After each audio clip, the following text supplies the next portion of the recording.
Hello, everyone, and a very good afternoon to you. My name is Valerie Singleton.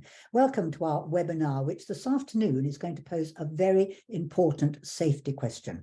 Is my vision roadworthy? Well, of course, we're not able to answer that particular question for you personally, but for the next hour, we're going to be looking at the laws relating to vision, roadworthy vision, and we're also going to be examining some of the science that is connected to eye health. Now, we'll be hearing from Rob Hurd, who is the founder and the chair of the Older Drivers Forum. Rob has just overseen a 2-week-long national road safety campaign, which highlighted the obligation that we all have as drivers to make sure that when we get behind the wheel, our vision is roadworthy. After Rob, we're going to be hearing from Henry Leonard. Henry is an optometrist. He is the chair of Legal and Regulatory Affairs at the Association of Optometrists. He's a working optometrist, but he's also a media spokesman for that association. He's been very closely involved with a campaign that they run annually, which is called Don't Swerve, an Eyesight Test. You may have read about that probably in the media. There's been quite a lot of coverage in the papers. There's been some interviews on radio and both television. Very, very good campaign. Now, after that, I will be absolutely delighted to welcome back Margaret Filley. Now, if you've been with us before, you will remember that Margaret was diagnosed a couple of years ago with macular degeneration, and she's been very generously sharing with us ever since, what she has to go through to keep her eyesight checked. She has to go to hospital appointments. She has to have her vision checked every now and again, of course, with the opticians. So we're going to be hearing from Margaret just to hear how well she's getting on and how well she's doing and what the future holds for her. And plus, we'll hopefully have at the end some time for some questions for you to put to our speakers. But before we meet our first speaker, I'm going to run the first of a couple of very short videos that we're going to be seeing this afternoon. And this one will demonstrate the absolute devastating effect, the awful consequences that can happen when a driver gets behind the wheel of a car and they don't have the right law for their roadworthy sight. Next time you get behind the wheel of a car, just take a moment to check you meet the minimum eyesight standard for driving. By ensuring your vision is roadworthy, you'll be helping to reduce the 3,000 fatal and serious injury collisions that occur every year on our roads just because of poor eyesight. So when did you last have an eye test? Can you read a number plate 20 meters away? You did on your driving test, but how long ago was that? If you're reluctant to check your vision, then be aware of the harsh penalties for dealing with people whose defective eyesight causes collisions. 82-year-old Peter Gardner was sentenced to 6 months in prison in September 2022 after driving into the back of cyclist Jim Tassell in Hampshire. Jim died in hospital 5 days later. Tests revealed Gardner failed to read a number plate at 20 meters distance. In fact, it was only when he was 3 meters away that he managed to read it. Jim Tassell's daughter Emma Damon explains what Gardner's recklessness has put their family through. The heartbreak and the sense of loss, it's indescribable what he has done to us. My dad, he was the kingpin of our family, and to have that taken away from you so quick, you had no idea, just to get that phone call and then, oh my gosh, and then to see Dad and then to be told that he wasn't going to get better. I honestly can't really describe and put into words what that loss. Every day, we miss him all the time. It's naturally profoundly worse for my mum because they did absolutely everything together. My mum's never been on her own before, and now she has to learn to live with being on her own. I'm here as much as I can be. It will never be enough because it can't be, because I'm not my dad. A lengthy investigation led to Gardner being charged in Crown Court with causing death by careless driving. Sergeant Spencer Ragg led the investigation. He explains what powers the police have to test driver eyesight. We will routinely carry out eyesight tests on people either post-accident to see whether that has been a contributory factor in that accident occurring, which obviously proved to be the case in this incident. Or actually, if we stop someone and we believe that their eyesight might be impaired or defective, then actually we can carry it out. Subsequently, if we find people's eyesight isn't up to the required standard, then we would inform the DVLA and have their licence revoked, and that can be almost instantaneously. Rob Hurd is founder and chair of the Older Drivers Forum. Research has shown that around about 10% of all motorists driving on the road at any time have defective eyesight and below the legal limit. That's actually around about 3 million people driving on our road at any time with defective eyesight. Shocking stuff. And as we well know, that 90% of all driving information is visual. So it's so important that we continue to have our sight checked to make sure we have perfect vision to be safe on the road. And unfortunately, with Mr. Tassel's situation, that didn't happen on that day. A driver drove on the road with defective eyesight and unfortunately brought about the untimely death of Mr. Tassel. There's a clear message for anyone willing to take a risk by driving with defective vision, as Rob Hurd makes clear. There's a small minority who drive on our roads knowing or just don't bother checking their sight, and they are the ones causing the risk. Are you that person? Are you someone suffering from that? Please do not take that risk. Go and get your sight checked and make sure that you are safe on the road so you can protect yourself, your family and other people. No one wants to give up driving, and there's lots of support to help us stay on the road for longer.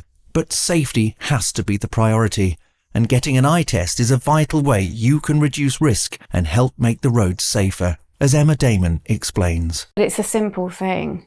If you get your eyes tested regularly, if you're at all concerned about your eyesight, don't get in the car.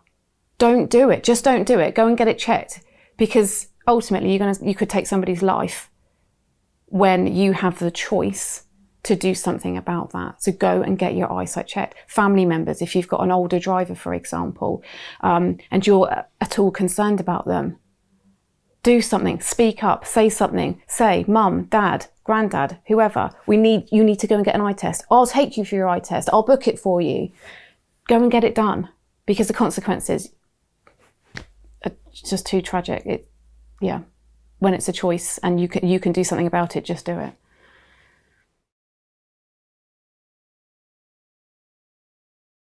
Emma Damon ending that report. And as Emma said, if you know anybody who's got defective eyesight, anyone, a relative, a friend, and you can possibly stop them getting behind the wheel of a car, then please, as Emma said, just do it. Now, we're going to hear again from Rob Hurd, our first speaker today, who is the founder and the chair of the Older People's Forum. Hello, Rob. Very welcome to our webinar. Rob, Hello, before Val. I let you have the floor, can I just ask you, what does your work with the Older Drivers Forum involve? What do you do every day? Yeah, so what we're doing, we're trying to help and support the mature motorists to carry on driving safely for longer. But we all know that there will be a time that we all have to retire from driving. So some people give up too early, some people carry on too long. So it's about finding out when the right time to retire from driving. And we can give advice with that by giving options like driving appraisals, regular eyesight tests. But also we give advice to GPs, opticians and family and friends as well. So you're quite busy. Yes, very, very busy. So you're not just, of course, associated with older drivers, are you? It's drivers of all ages. Yes, that's right. I'm a retired police officer, but I'm also very much passionate about road safety for all. And in fact, I'm co-hosting this national campaign that we've just started with police forces called Is Your Vision Roadworthy? So this webinar is part of that. So we're trying to help and support many people to make sure they have regular eyesight tests and make sure their vision is suitable for driving. Right, Rob, I'm about to hand over to you, and you're going to explain to us just exactly what the law says and what the legal requirements are to make sure that your vision is roadworthy. Over to you. Well, thank you very much. Let me just share my PowerPoint with yourselves. Just get that set up. There we go. So hopefully that should be up on your screens. Yes, it is. So welcome, everybody. Like I said, my name's Rob Hurd. I am a retired police officer. I was in the police for 30 years, 26 of them roads policing, traffic officer. So I have a real passion about making our roads safe for all. In the last sort of 5 years of my service, I ran the road safety team for Hampshire and Thames Valley Police. But also whilst in the police, I set up the Older Drivers Forum, which we've just discussed as well. And I'm doing many of those things today. So let's go through about what is the current law then. So what is the current law in relation to driving and eyesight? Well, these are the 3 factors that you need to be aware of. First, they say glasses or contact lenses must be worn every time an individual drives if they need them, and this is the important bit, to meet the standards of vision for driving. Now, you must inform the DVLA if you as an individual has an eye health problem where the eyesight that affects both your eyes or the remaining eye if you only have one eye. Also, the DVLA does not need to be informed if a person is short or long-sighted or colorblind. An individual also does not need to inform them if they've had surgery to correct short-sightedness or can now meet the eyesight standards. So these are things we need to be aware within that. Now, what are the standards of vision? Well, for what we call Class 1 or Group 1 license holders, that's motor cars and motorcycles. Now, an individual must be able to read a number plate at 20 meters. That's about 5 or 6 car lengths. Individual must also meet the minimum eyesight standard for driving, which is to have a visual acuity of at least 612 on the Snellen scale. Now, we're going to have in a minute Henry talking much more about this with yourselves. But also an individual must also have an adequate field of vision. Now, what adequate field of vision is basically your peripheral vision. You should be able to see from the sides to a certain amount.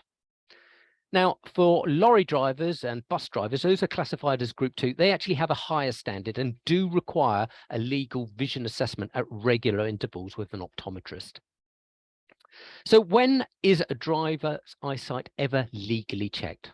Well, really, only 2 occasions if you're a Class 1 or Group 1 driver, that's the car or motorcycle. Now, that is when you take your driving test. So when you go to your driving test, the examiner will ask you to stand up and read a number plate at 20 meters. Now, if you can't do that, I'm afraid you fail. Now, if you apply for a provisional license and you just carry on throughout your license without going a full test and you're just a provisional license, then you'll never have a 20-meter number plate test because it's a self-certification when you come to apply for your license. The only other time you're legally required to have your eyesight checked, and that's when the police stop you and they may have suspicion you have defective vision, and what they will do is carry out a 20-meter number plate test, and you must, if the police have that requirement, that you must undertake that with them. It's a legal requirement.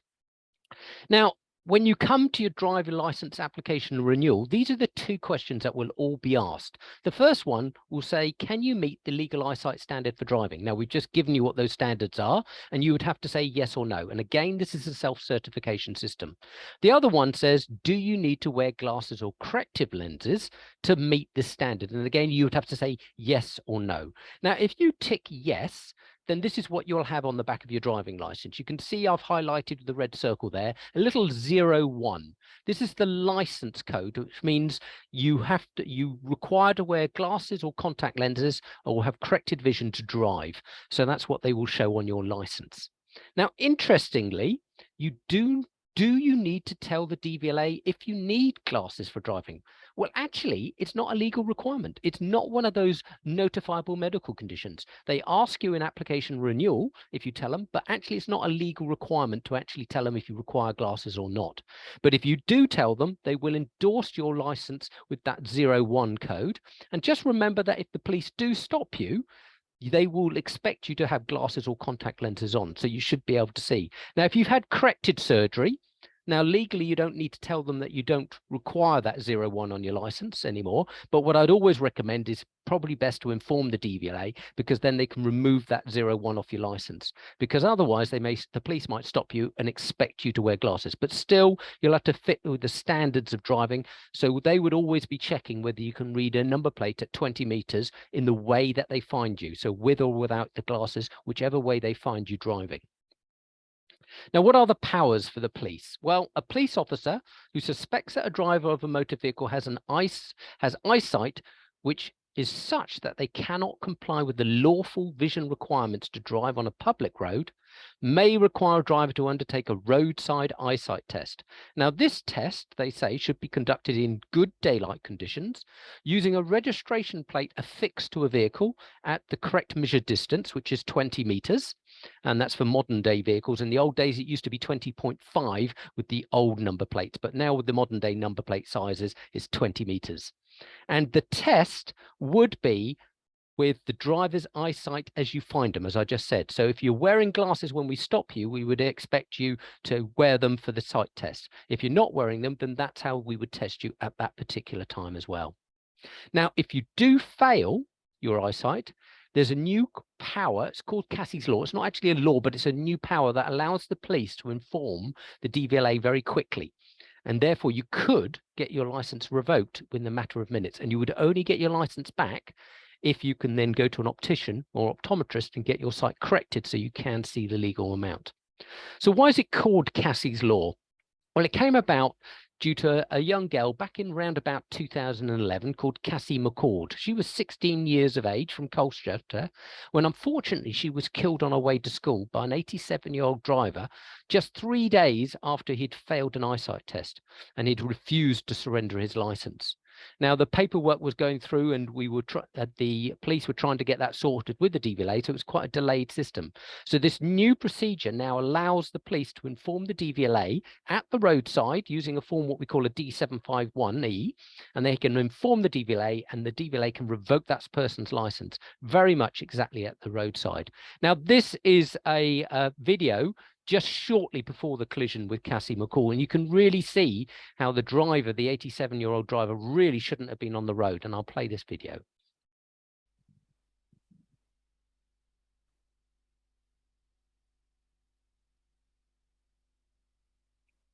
And this happened just shortly before the collision. So you can see absolutely shocking stuff. Now, when we look at, I've done a freedom information request to the DVLA, asking them to supply us details of all those police notifications for revocation. Now, as you can see, pretty much up to middle age, up to around about 70, most people are passing the license or passing that 20-meter number plate test. But it goes massively up as we get older. Certainly at the age of 70, we see a massive increase here between males and females as well, but predominantly goes a sharp increase coming up on here. So it's so important that as we age, particularly, we get regular eyesight tests just to make sure that we are safe. But it is something you should do at all ages, very much so. Now, to try and highlight that, like I said to you, we've been running a police campaign lately. So this campaign, we're going to be using several phases over the next few months, but the very first phase was actually getting all police forces between the 27th of February and the 12th of March to undertake roadside eyesight testing at every opportunity and check any age of people to see if they can actually be able to read a number plate or not. Now, like I said, in the next couple of months, we're going to be running much more of a national driver eyesight campaign. Again, featured is your Vision Roadworthy, where we're going to be sending a lot more stuff out to many people. You'll see a lot more webinars, podcasts, digital displays, lots of things to remind people, and would really help you to get on board with that and support us with this campaign as well. So look out for the information about Is Your Vision Roadworthy? Now, the police, like I said, have been very busy in the last few weeks, and these are just some of the photos that they've shared with us about what they've been up to. You can see they've measured out a 20-meter on there. There's another one they've measured out. You can see they're asking this person to read a number plate at 20 meters, another person they're asking. Just general pulling in vehicles at the side of the road. So we can do voluntary checks and ask people to read a number plate at 20 meters. If they refuse, then obviously, as it's voluntary, we couldn't do anything about it. But often we can get enough evidence that someone, if they step out in the middle of the road and they don't stop for you, then we've got an idea of their eyesight. And I actually have had that happen to me before. And this is a funny one that they put out for us as well. You can see here, Eric, the retired search dog. Look at him. He's got his glasses on, telling us if you need glasses for living and walking and driving around, then please wear them. Quite a funny little photo. Just shows how we're getting involved in trying to encourage people that important message. Now, very interestingly, Norfolk Police just recently ran a campaign all about this as well with us. And this is a little video that they've done all about somebody that they caught, and very kindly the person involved with this has given us permission to use this. So I'll just play this video to you.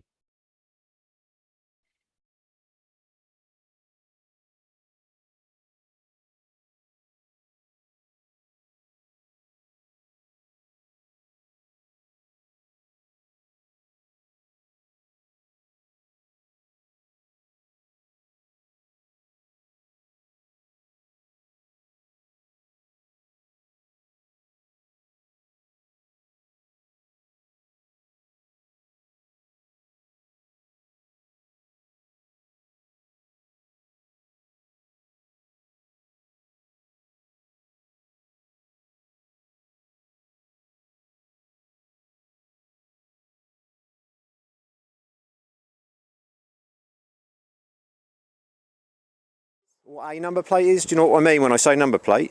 Well, your registration. Yeah, that's number it. on Can you there. read my registration number? Well, that's covered up some of it. At the end, it's HR. It's something 22, is it? N22HR. Just keep Well, walking. that's covered up. Keep that ain't covered up. Just keep walking till you can read it for me, please. Oh, all right. N22 HR. All of it? Well, some of it needs to be. That ain't covered up. I can read Oh, it. is it dirty then? Or something? No, that's perfectly clean. Keep going until you can read it all. KN22HR. No, you aren't 100%, are you? Keep going until you're 100% you can read it.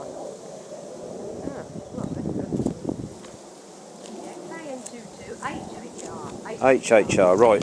So we're confident we can read that at 5 metres. Okay? What is this, 5 metres then? Yeah, that's 17 foot. All right. The government says that you have to read a number plate at 20 metres, which is by that red tape. Now you can't even see that red tape, can you? So what are the considerations that we need to be aware of? Well, good vision is essential for safe driving. By having good vision, it allows us to see and react to hazards early and avoid those hazardous situations as a result of it. And as we saw in the video earlier, 90% of all information is visual when we drive. So it's really important we be able to see clearly down the road. Now, people's sight, as we do age, does deteriorate gradually, quite often without us being aware of it. We learn to compensate with it, and it's only when people go and get an optician's test and suddenly get glasses or a change in prescription, suddenly realised how poor their sight was.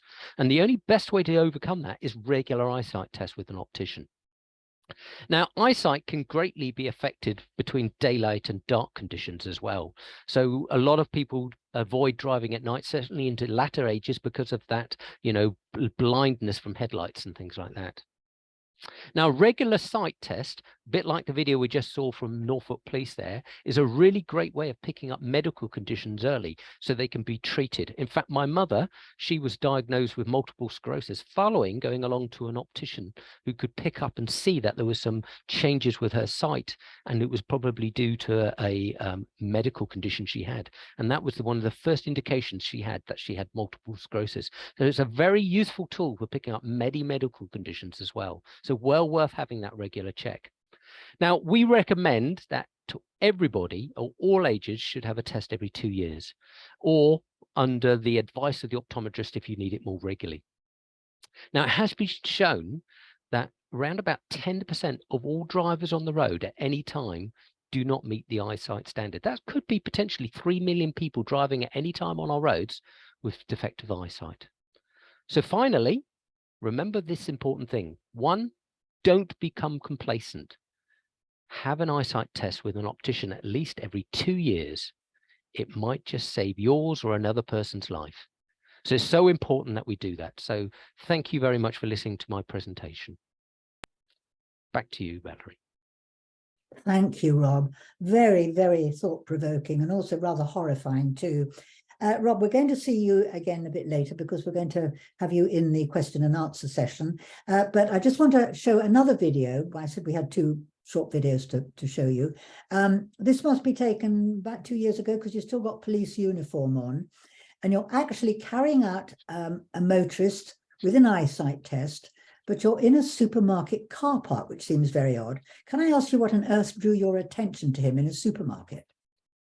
Yes, so I was basically out on patrol. I had a camera team with me as well, and we were sat on a roundabout, and we were just looking to see different types of vehicles and the actions of drivers. And this particular motorist we saw pull up to a roundabout.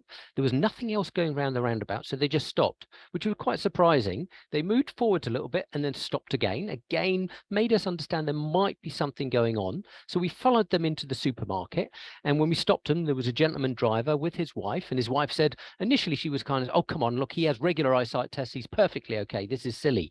But as you can see from the story that's going to unfold now, how that really can make a difference. A supermarket car park in Winchester. Rob Hurd has followed a car into the car park because he was concerned about the driver's hesitancy at a roundabout just outside.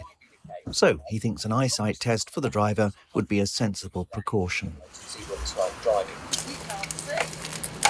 Forwards towards me, sir. Keep going. reliable. That's great. Okay, so if you could just read that number plate on the back of this vehicle for me. Which one? This silver vehicle in front Oh, of the us silver here. one. Yeah. Yeah. Let me see now. N006ATU. Okay, that's not the correct number plate. If you walk forwards for us and tell me, if we step a metre forwards, okay, so we come up to about here, can you read the number plate from there? Rob guides the driver closer to the car until eventually he is able to read the number plate. Okay, so if you go forward until you feel that you can clearly read it, okay? I still can't read it properly. I can a bit better now. It's ND06ATU. Right, the actual registration number, carry on a bit more, isn't that particular one. So you can tell me what you think that one is. I can't make out that first one. I think Okay. it's a WD06ATU. Okay, that's actually the registration number. And if you have a look here at the moment, where we're standing at the moment on the tape here, all right, we're just about 4.5 metres off. The legal limit is 20 metres, and that's the minimum that you should be able to read a number plate for. What I've got to say to you at the moment is obviously you do commit an offence, okay, of driving a motor vehicle on a road, okay, with uncorrected vision. Using fast-track powers under legislation that became known as Cassie's Law, Rob is able to have the driver's licence revoked on the spot.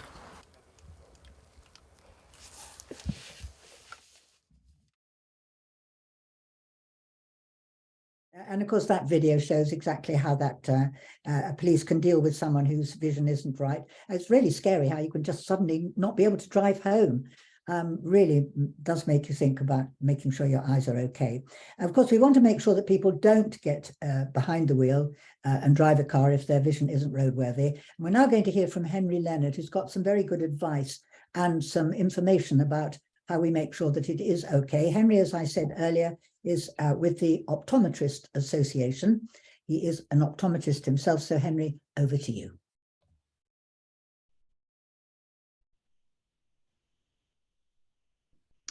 Hello and welcome. My name's Henry Leonard and I'm an optometrist. I'm the head of clinical and regulatory at the Association of Optometrists. Hopefully you can all see my screen that I'm sharing there with the presentation on. So we're going to talk today a little bit about vision and driving.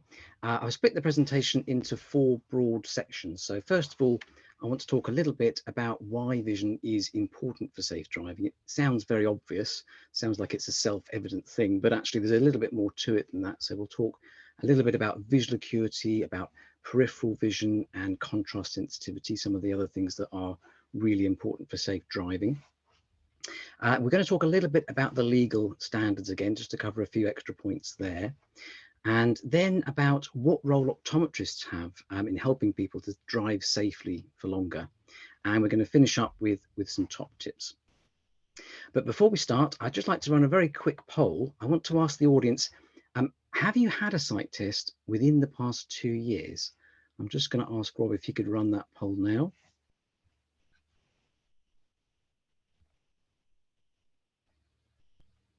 Give people a few seconds to choose the answer.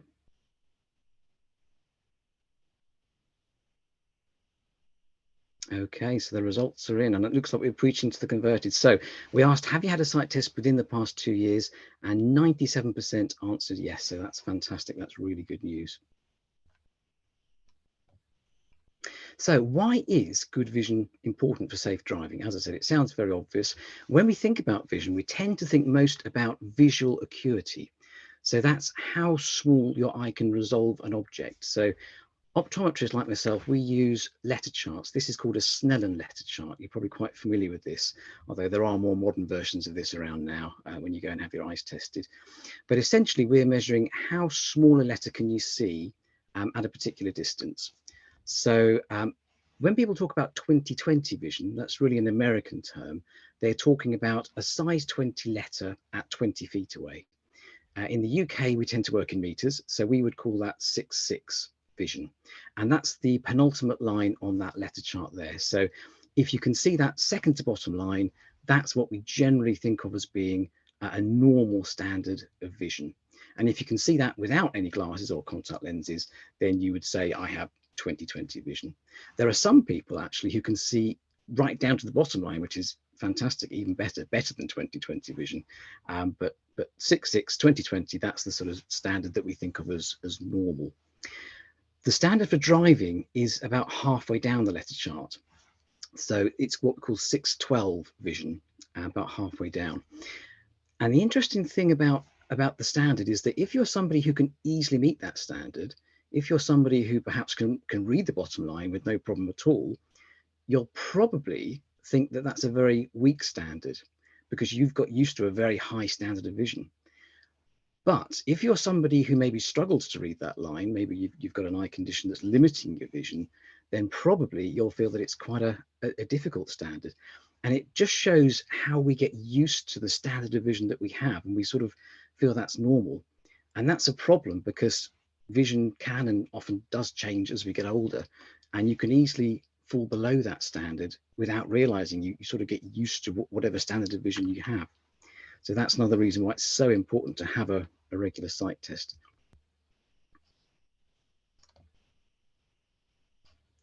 The main things that affect visual acuity are, of course, uncorrected vision. That's the most common thing. So if you're long-sighted or short-sighted, or you have astigmatism where the shape of the eye is a little bit rugby ball shaped, then that can affect how far down the letter chart you can see. And in the vast majority of cases, of course, we can correct that with glasses or contact lenses. But there's also various eye conditions that affect visual acuity. So if you develop cataract, which is a yellowing of the lens inside the eye, that happens to almost everyone as we get older, that will often affect our visual acuity. It'll reduce the level that we can go down to on that letter chart. Another very common condition that affects visual acuity is age-related macular degeneration, or AMD. And AMD is the most common cause of visual loss in the developed world. And it affects the central vision. So it can be quite a frustrating condition because it affects whatever you're looking at. That central part of the vision is obscured. And finally, diabetes is another condition that not everyone realizes it, but it can affect your eyes, particularly if it's not well controlled. It affects the blood vessels on the retina at the back of the eye, the light sensitive tissue, and the leaking blood vessels cause damage. They scar the retina and you end up with patchy vision, and that can also affect your central visual acuity as well. But visual acuity isn't the only thing that's important for safe driving.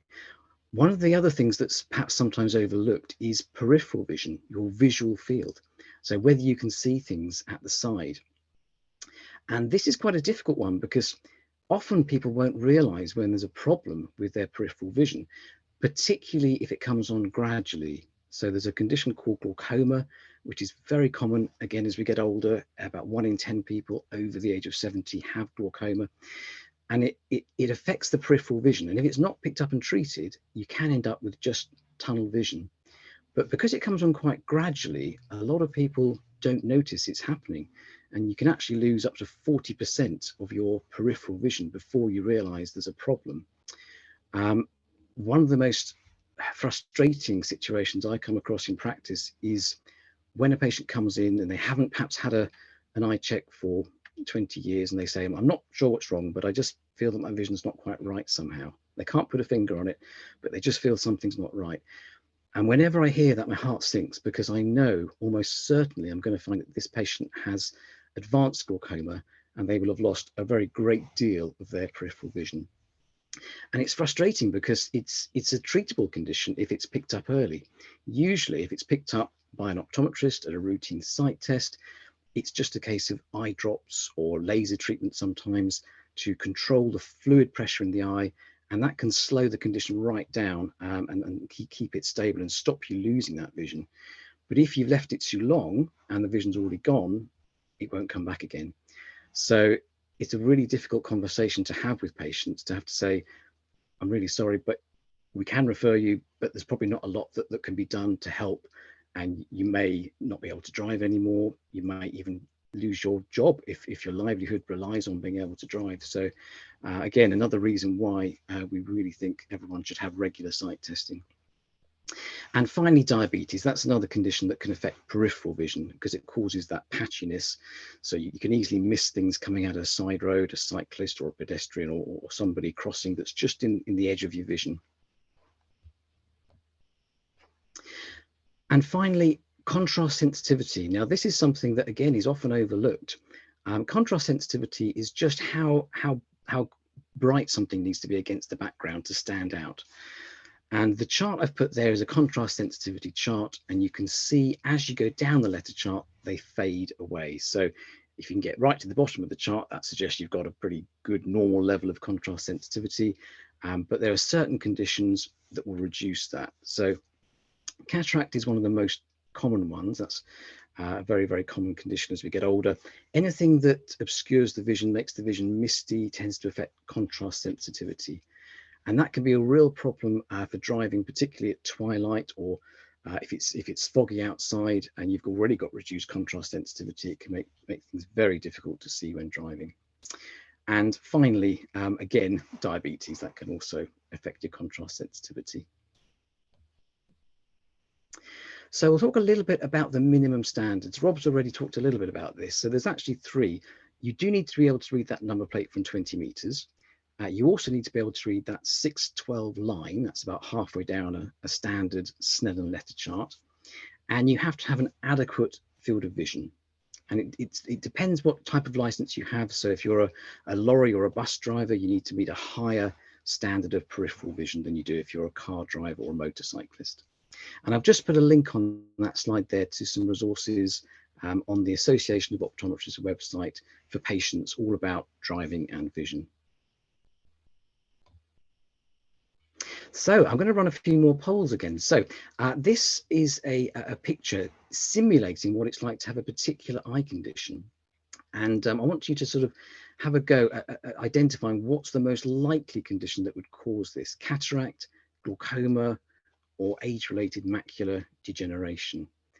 So I'll give everyone a few seconds just to complete the poll.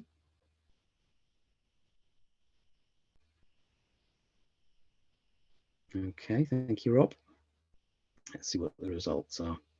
So we asked which of these eye conditions is most likely to cause this visual field defect, and 66% of people said glaucoma, 3% of people said cataract, and 32% of people said age-related macular degeneration. So the correct answer is actually glaucoma, because this is a case where the peripheral vision is affected, and it's just left the patient with that tunnel vision, that central vision.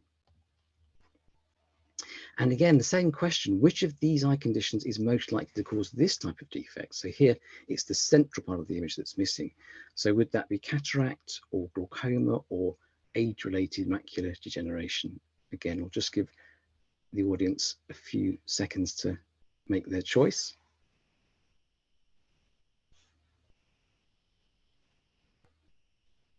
And the results are in. So which of these eye conditions is most likely to cause this visual defect? 16% of people said cataract, 2% said glaucoma, and 82% said age-related macular degeneration, which was the correct answer. Very well done. And finally, so this image, again, the same question, which condition is most likely to cause this? You can see the image is a little bit faded there, a bit misty. So again, cataract, glaucoma, or AMD.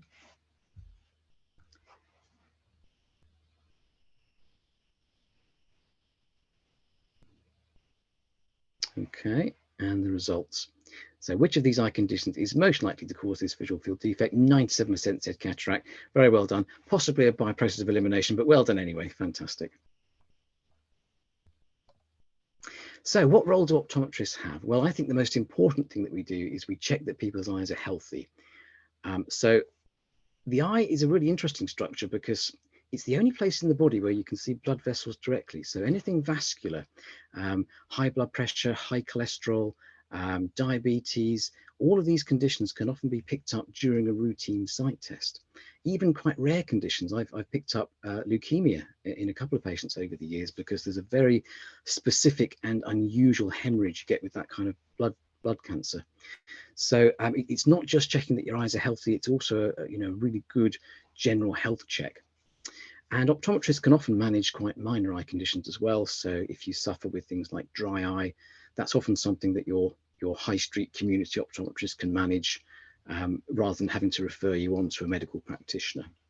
But of course, we do refer to medical practitioners if it's necessary. So if you're developing cataract, That can be operated on. In fact, cataract is the most common operation on the NHS.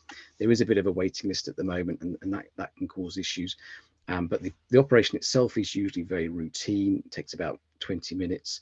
And we worry a bit less about cataract in a way, because it doesn't matter so much if you leave it too long. It's usually still possible to take the cataract out, and the vision should return to the level it was before once the cataract's gone.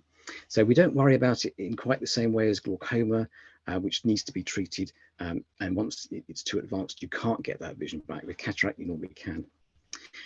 And of course, the thing that people always think about with optometrists is maximizing vision with spectacles, contact lenses, and other visual aids. And that's a really important message. I think some people think that it's inevitable that eyesight will deteriorate as we get older. And they almost think, well, there's no point going and having my eyes checked because my eyesight's getting worse. I know it's getting worse. There's nothing I can do about it. I'm getting older. But actually, in the vast majority of cases, we can do something. We can help you see more clearly with glasses or contact lenses. We can refer you for cataracts or glaucoma if you need to have medical treatment. So don't sort of feel that your eyesight changing is an inevitable thing. Please do get your eyes checked. So I'm just going to touch on responsibilities. So drivers are ultimately responsible for reporting any medical conditions, not just eyesight conditions, that could affect their fitness to drive. And it's the DVLA in England, Scotland and Wales, and the DVA in Northern Ireland who are responsible for then deciding whether that person is medically fit to retain their license. And they may then instruct someone to do further tests. So for example, if you have glaucoma in both eyes and you notify the DVLA will then arrange for you to visit a high street community optometrist and have a special test to check that your peripheral vision meets that standard. And you'll normally have that check every 3 years to make sure that things are staying within the right standards. And finally, healthcare professionals like optometrists, we sometimes do need to inform the DVLA or the DVA if we think a patient may not be safe to drive and there's a concern for road safety. The patient maybe won't or can't notify the DVLA themselves. It's a tricky one for optometrists because we take our duty of confidentiality to patients very seriously. We have the same duty of confidentiality as medical practitioners do. But at the same time, we have a duty to the wider public interest as well. So if we have a driver who is far below the standard and we've told them that they need to notify the DVLA and they won't do it or they can't do it, some patients perhaps have a cognitive impairment and they can't understand the information they're being given, then we may do that on their behalf in the wider public interest. So finally, I'm just going to wrap up with some top tips. So very common questions that we get asked as optometrists. Headlights and glare. This is a very, very common query. It is fair to say it affects older drivers more. A 60-year-old eye lets through 3 times less light than a 20-year-old eye, and it scatters light more, partly because the structures inside the eye, the cornea, the lens, the vitreous jelly inside the eye, they all become less transparent as we get older. They scatter light more, and so oncoming headlights or even the sun in the winter, of course, being low in the sky, can cause real problems with headlights and glare. And some of the best advice really is to think about every surface between your eye and the oncoming headlight or the light source. Obviously, you need to keep your glasses clean. There's lots of different products you can use to do that. Personally, I find Fairy Liquid works quite well, but there's lots of special sprays and cloths you can get to keep your glasses clean. But people often forget about the windscreen. Very often the windscreen is a problem. It needs to be kept clean outside and inside as well. You'll probably notice if you're driving into the sun and it's low in the sky, you suddenly realize your windscreen's perhaps not as clear as you thought. And there are coatings as well that can help with this for your glasses. Anti-reflective coatings are very good. They just let more light through the lens so you don't get that reflection off the lens surface itself. The second thing we sometimes get asked about is yellow filters. And you may have seen these advertised on the internet as an aid for driving, particularly night driving. But we don't generally recommend them. The problem with the yellow filters is firstly, they let less light through, so it's more likely that you could miss something, particularly at night time or twilight. under the yellow lighting that we have, the low pressure sodium lamps on our streets. You can easily miss a cyclist going into a shadow if you've got one of those yellow filters on. Studies show they don't really help you in terms of reaction times and contrast. But also a lot of the yellow filters are not actually legal for night driving anyway, because they are too dark. When you buy a pair of tinted glasses, sunglasses for example, they should have the category of tint written on the side of them. And that tells you whether they're suitable for daytime driving, nighttime driving, or neither. So a category 0, you could wear anytime, day or night. Categories 1 through 3 are different levels of tint. They're all suitable for daytime driving, but not for night driving. And then category 4 is the darkest level of tint, and that's not suitable for any driving at all. So just be aware that some tinted glasses are not suitable for driving. Again, you can have that conversation with your optician. They'll be able to guide you about what an appropriate tint is for whatever you need it for. And finally, clip-on sunglasses. These can be really good actually, particularly the polarized ones. The polarized ones cut out glare from horizontal surfaces. So if it's been raining and there's lots of surface water on the road, you might be getting glare from the sun, or even if it's snowing, as it has been recently, you might get glare off the snow. Polarized sunglasses, really good in daytime for cutting down that reflected glare. They work really well. You've got to be a little bit careful, because some modern cars with quite advanced head-up displays and dashboards don't work with every polarized filter. So again, you might want to just speak to your optician about that, maybe try them out before you buy them to make sure it does actually work with your car. Clip-on sunglasses though can be really good. I recommend the flip-up ones, because if you're driving along and you go into a tunnel, it's quite handy if you can just flip them up so you can see instantly without having to wait for your eyes to readjust. The ones that sort of clip over the frames are a bit more difficult to take on and off. The magnetic ones are quite good as well. So yeah, I do think they are good, particularly in bright sunlight. Well, thank you very much for listening. Hopefully there'll be time for a few questions at the end, and I'll hand back now to Valerie. Thank you very much, Henry. That was absolutely fascinating. Some really great information and advice there. It's really quite scary, isn't it? All the different conditions that can actually affect your eyesight. I remember quite a few years ago, I did a video about glaucoma, and I learned then how important it was to catch that really early, because the later you left it, the more damage it did. So that's Henry Leonard, everyone. And Henry, as I said before, is the head of clinical and regulatory affairs at the Optometrist Association. And as Henry said, also, there are going to be some questions. So we're going to be hearing from Rob and him a bit later on. And if you've got any questions, there's a Q&A feature down at the bottom of your screen. Just pop them into that little section and we'll hopefully be able to answer them for you. Now we're coming to someone I'm really delighted to say hello to again, and that's Margaret Filley. Now we've just been hearing from Henry about macular, I always want to call it molecular, I don't know why, macular degeneration. And Margaret, of course, has been suffering that. She's a really keen driver, very enthusiastic driver, and she was diagnosed a couple of years ago with macular degeneration. She's been keeping us up to date ever since with how that's been going. Margaret, hello, welcome again. Very nice to see you. Thank you. Good to see you. Now, I'm almost scared to ask how you've been doing. It's probably a good 6 months since I had. Tell us how you've been going. What's the condition now of your eyes? Has there been a great change or not? Valerie, I think the biggest change for me has been the diagnosis of wet macular degeneration.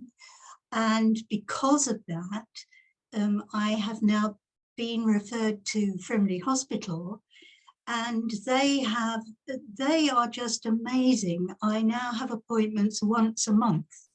So I've gone from having 6 monthly appointments with my own opticians, which I still have, because obviously they will prescribe any changes in my vision for new lenses. But I feel, especially with the NHS problems at the moment, I have learnt the urgency with which the NHS views at age-related macular degeneration. And I'm so grateful for them for seeing me once a month. Amazing. Fantastic. So it sounds as if everybody is being really very responsible, despite, as you say, all the problems that there are at the moment with the NHS. You've told us a lot about the dry version of macular degeneration. What exactly is the wet version, and what difference does that make to your eyes and you know, what you can see? It can be very aggressive, the wet version. And I was very fortunate in July that at a normal optician's appointment, they spotted something which they weren't happy with. And within 10 days, I'd not only had my first appointment at a hospital, but my first injection, because it was a tiny blood vessel growth on the macula itself, but it hadn't separated, it hadn't burst. And over the next 3 months into the autumn last year, I had a series of 3 monthly injections, and lo and behold, it disappeared. Wow. And it didn't cause a big problem. But because of it, I've changed from dry to wet, which is why they're persistent. And the good news is that in February, I didn't have to have an injection. Fantastic. So I feel so confident, and everything that I've heard this afternoon from our wonderful speakers, it just demonstrates, and I can rubber stamp it, that it's so important to have these checks. And so I'm having checks 6 monthly and monthly at the moment. And I'm still driving because I know I'm safe to drive. That's fantastic. Are you, Margaret, can I just ask you quickly, because you have such terrible road conditions lately, are you being sort of quite careful when you drive? You know, you don't drive at night, make sure the road conditions are safe, short of that sort of thing? Absolutely. I only drive now in the daytime because, as Henry has explained, it's the sensitivity to, and your eyes don't react quickly enough from bright lights, etc. So I do restrict myself. I don't restrict myself now to the wear. I'm taking myself out now. COVID is allowing us to. And I visited beautiful gardens last week just to cheer myself up. So, but I am only driving during the day. Margaret, you are the most amazing example to all of us. And I mean, anyone who hears your story should really sort of, you know, follow, you know, what you're going through very carefully and sort of follow your advice. So the next few months then don't look too bad. No, I'm confident in all the people looking after my eyes now, because you introduced me as somebody like yourself who has enjoyed driving over the years and in some wonderful vehicles. But the other passion I have is to be safe. Yeah. And I want to be told as soon as I am not safe. One of the conditions that I find difficult is to go out on a nice day and to have to cope with very bright sunlight. And so, oh, brilliant. That's a good idea. My passenger seat and quickly I would put it on if I thought the conditions are right. And I can move the peak around so I can actually save myself from having to squint or having a problem with very bright sunlight. Margaret, that's absolutely fantastic, because of course one can sort of shift one's visor one side, but you can't move it all around. That's such a good idea. I'm going to go and buy a peak cap. Brilliant, brilliant. Now listen, Margaret, we're going to keep up with you again in a few months' time, I hope. We're going to wish you well for the next few months. You're still driving, which is absolutely fantastic. And I know that you're now going to stay with us because we've got a few questions and answers that we're going to have, joined by Rob, of course, and Henry. So thank you again. It's lovely to see you. And I'm so glad things are progressing so responsibly as well. Thank you. And back to Rob now for our question and answer session. Rob. Yes, thank you, Valerie. So we've got a few questions that have come in from people here. So it says, I think I'm a competent 77-year-old driver. I wear glasses but can see perfectly well. Living in a rural area, I have to drive at night, but find it increasingly difficult that I'm blinded by oncoming and these dreadful LED headlights that we all know. Can my glasses be coated with an anti-glare coating, or is there a tint that could help with this? I think, Henry, you're probably the best person to answer this one, I think. Thanks, Rob. Yes, anti-reflective coating is a really, really good option. So it's something that a lot of people have on their glasses already, but maybe don't realize. If you hold your glasses up and you can see a sort of greeny purpley reflection, that means that you've already got an anti-reflective coating on there. But it does increase the amount of light going through the lens, and that means it cuts down the glare from the lens itself. So it's really worth having, particularly for night driving. And it's nice cosmetically as well, because when people are talking to you, they can see your eyes. They don't see the reflections off your glasses. Yeah. And Henry, what do you think about Margaret's idea of the peaked cap you can shift around? Is that a good idea? I think that's an absolutely brilliant idea. I think that's so inventive. Yeah. A lot of people like me who are a bit shorter find that the visor doesn't actually help in the winter because the sun is so low in the sky. So having a cap on that does the same kind of job and that you can spin around is fantastic. A really simple, helpful tip. One of the questions has come in. It says, what do you think, or do you think we should have compulsory eyesight testing at license renewal, and also the very first time, because when you first get your driving license, no matter what age you are, you don't have to do an eye test. Do you think that's important? That should be brought in? It's normally fought against. Yeah, I mean, I think it's really important. It's one of the key things that we've asked for as part of the Association of Optometrists Don't Swerve a Sight Test campaign. So we would ideally like every driver to have a sight test at least every 2 years, because that way we can pick up conditions like glaucoma before they become a problem. It's all about avoidable sight loss.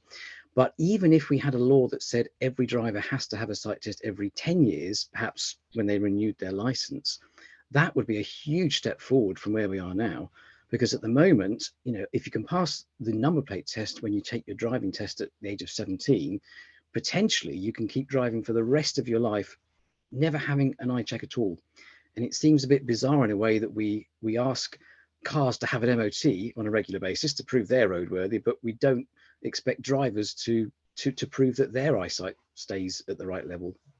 Yeah. Rob, have you got any more questions you've picked up from our viewers? Yeah, and I'll just furthermore on Henry's there, like he said, it's so important that we have a regular eyesight test, and it is something the Older Drivers Forum are supportive with. I sit on the National Older Drivers Task Force, and one of our national recommendations is actually a compulsory eyesight test at the age of 70 when we renew our license, and every year, 3 years thereafter, especially as we can see as we do age, our sight can deteriorate. So it's something that we're actively, but exactly like Henry, we fully believe that it's something that we should have at license application, you know, renewal, you know, it's something we should all do. It's a simple thing. And I love that idea Henry says, and put it in the correlation of being an MOT. You know, I think it's a very good idea as well. So, yeah, we've got a couple of other questions as well. So, you might know this, Henry. Do diabetic people have to notify the DVLA if they control their diabetes just by tablets only? Do you know that one? So, well, actually, the best resource for this is probably the gov.uk website. They've got a list of conditions and it tells you whether they're notifiable. So for diabetes, if it's treated by tablets or non-insulin injections, it says check with your doctor or nurse to find out if your treatment means you need to tell the DVLA. So that's probably the best advice, really. Check with your doctor or nurse. Brilliant. And then someone said about similar sort of thing. If someone is managing their glaucoma with eye drops under medical instruction and passes their annual eyesight tests and has no history of bad driving, do they still need to tell the DVLA about their glaucoma? So if you're a Group 1 driver, car or motorcyclist, and it affects both eyes, then yes, you do need to notify the DVLA. Doesn't mean that you're going to necessarily lose your license. It just means that they'll send you to have a visual field test to sort of prove that your vision is at the right level, normally every 3 years. But again, check the DVLA website. They've got a list of conditions and it tells you exactly what you need to do depending on what type of license you have. Yeah, and it's a great one to look at on our website as well under eyesight. There's a page called Advice and Under Eyesight there. You can take a link to the medical conditions. There's actually about 180 notifiable medical conditions. Many people just don't know about them. Only when you come to renew your license, you're asked about 5, and that's about it. That is absolutely incredible. Rob, can I just ask you quickly, if you're driving at night and you are blinded by these LED lights, which really are horrendous, even in the daylight, they're awful. What's the best, where should you look? Yeah, so one of the things we've recommended, certainly when I was in the police as well, and we've got a video on our website about driving at night if you're blinded by a headlight under our video page as well. But what we do recommend is maybe just keep looking down at the left-hand side, looking at that edge of the curb or the white line, keeping that, and then looking back up when it's gone away. But, you know, if you keep looking at the headlight, you're going to get that whited out. You know, there is research that shows that if we're blinded by a set of headlights at the age of round about 15, our sight will recuperate in about 2 seconds. The age of 65, it can take up to 9 seconds for our eyes to recuperate, which is why a lot of mature motorists avoid driving at night, because of that sort of glare and the recuperation from it as well. I've got another question here I've just picked up from somebody. How do you deal with a stubborn elderly relative? Yeah. So that's a really important one as well. And we've actually just run a really good webinar just on this on Saturday, actually, which was concerned about an older motorist. You know, we can help. We've got a great video, which we've recorded from that. It's on our website now under the webinars page. You can have a look on there, and it gives you all those hints and tips about having those really important conversations. And Valerie and I have done a really good video about this in the past, about having those difficult conversations with drivers as well. So you'll be able to see that on our page as well, with Valerie and ourselves talking all about that and the great advice that Valerie's given by talking to members of public who've had to have those difficult conversations as well. So please have a look at the videos that are on there. Any more questions, or do you think that's it? There are a couple more questions. Okay. So Henry, I'm sorry, Henry, it looks like you're the expert here, so we're going to have to ask you these ones. Now, I've not, may not pronounce this properly. What about the condition called keratoconus? Keratoconus, yeah, this is a condition that affects the cornea. That's the front sort of window of the eyeball. It makes it a slightly irregular rugby ball shape. And the problem with keratoconus is you can't always correct it with glasses. You sometimes need a special type of contact lens to correct it. So with keratoconus, again, if it affects both eyes, then you do need to notify the DVLA. Again, if you're a Group 1 driver, just check on the DVLA website and it'll give you guidance on how to do that. A lot of these things can be notified online, actually. Yep. And another one, is there a situation where a driver might be told they cannot drive at night, but they're okay to drive during the daytime, you know, due to their night vision being impaired? Do you know if that's something that's legal? I can probably answer that as well from a policing side, but yeah, I've never come across it, but I'd be really interested to hear what you've come across from a legal point of view. So basically, when you have a driving license, your driving license allows you to drive everywhere, you know, any time of the night, every time of the day. So unfortunately, if your sight, you know, and it's told that your sight is impaired and you can't drive at night because of it, then, and it could be a thing that means you might not have a license. But what a lot of people do tend to do is actually self-regulate themselves. They actually say, do you know what, I don't like driving at night, I'm just going to avoid doing that. And I would say that's probably the best thing to do.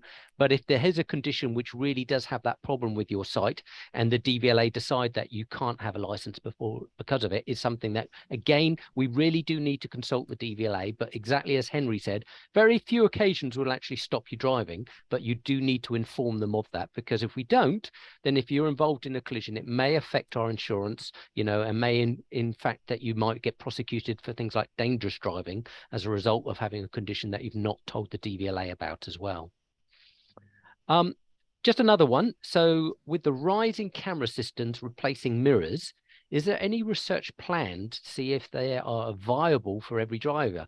From my research and personal experience, I know that there's many drivers that shouldn't be using them for various reasons. Do you know any effect, Henry, that, you know, looking in the sort of the electronic video cameras that are used often as mirrors? Yeah, I've not come across it. Again, I mean, some people have these cameras instead of a rear view mirror. They have cameras, or they have dash cams, or they have cameras for their side mirrors. But I'm not aware of any research, you know, or any reason why people would have difficulty with that. I would assume if they've got the right refresh rate, then it shouldn't cause any problems. But I suppose there might be an issue if the screen wasn't bright enough. I'm not aware that's an issue, but it potentially could be. Yeah, but sometimes you can turn those up and down, can't you, as well?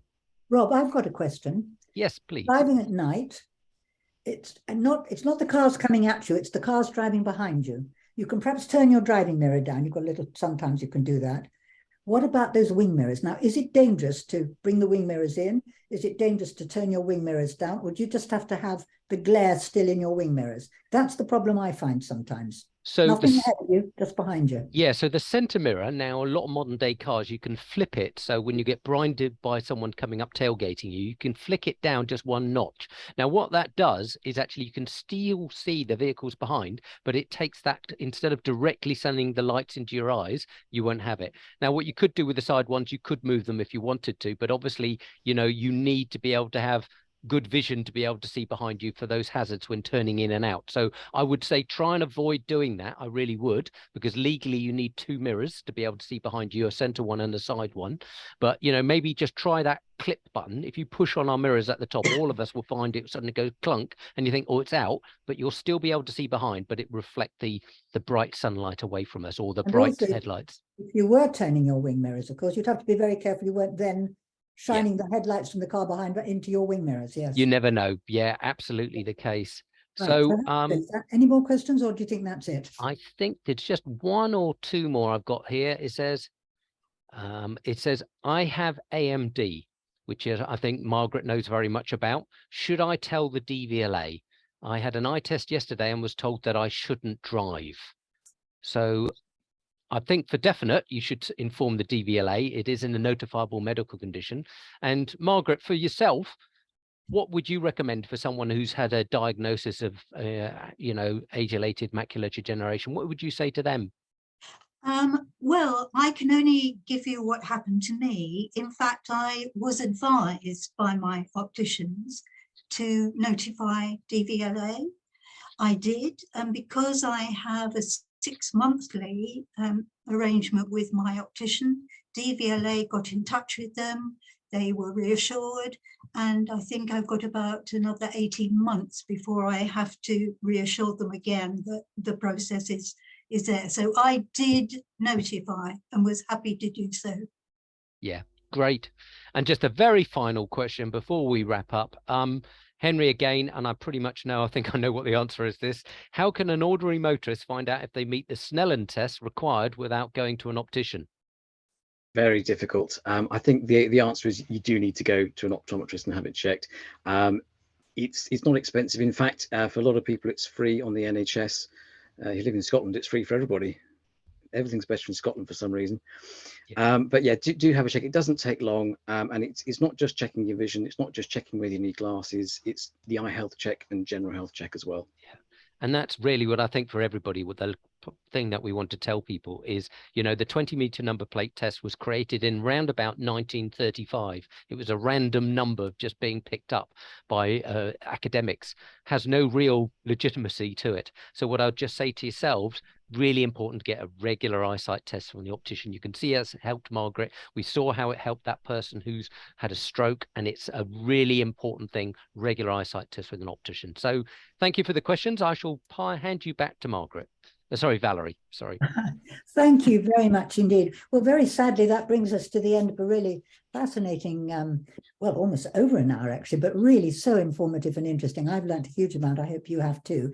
A huge big thank you to Henry Leonard for everything that he's told us. To Margaret, a girl racer with her fantastic cap. I think a lot of people are going to be going out and buying those racer caps. Margaret, that was an absolutely brilliant idea, and Henry thought that was fantastic as well.